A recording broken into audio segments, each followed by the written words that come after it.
हे जे काही युद्ध चालतं एका वेळेला 3-3 मराठी सिनेमे हे कुठेतरी टाळलं पाहिजे आणि त्यासाठी काय प्रयत्न करता येतील त्याचे प्रयत्न नीट केले तर मला असं वाटतं की कारण मध्यंतरी दशावतारच्या वेळेला देखील मला असं आठवतं की 4 सिनेमे एका वेळेला आले, त्याच्यात एक सिनेमा चालला, बाकीचे 3 सिनेमाचं काही झालं नाही, नुकसान झालं.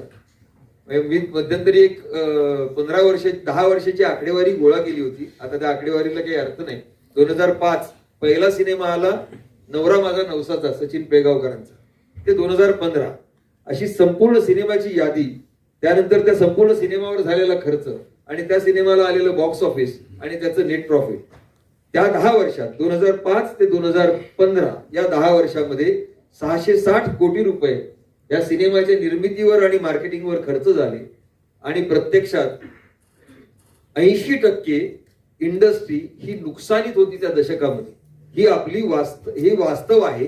हे वास्तव बदलायचं असेल तर आपल्याला बदलावं लागेल, कारण निर्मात्यांनी टाकलेले किंवा बरेच जण अर्थकारण फायनान्सर जे पैसे टाकतात ते पैसे त्यांना परत मिळाले तर फायनान्सर रिपीट होतील. तोपर्यंत असं दिसत होतं की रिपीट लोक होत नाही. ते परत अर्थकारण करणारे लोक फायनान्सर परत आले पाहिजे.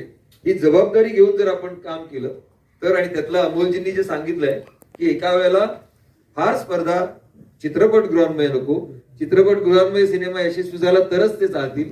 आज OTT सिनेमा घेत नाही, सॅटेलाइट वाहिन्यांनी सिनेमे घेणं थांबवलेलं आहे.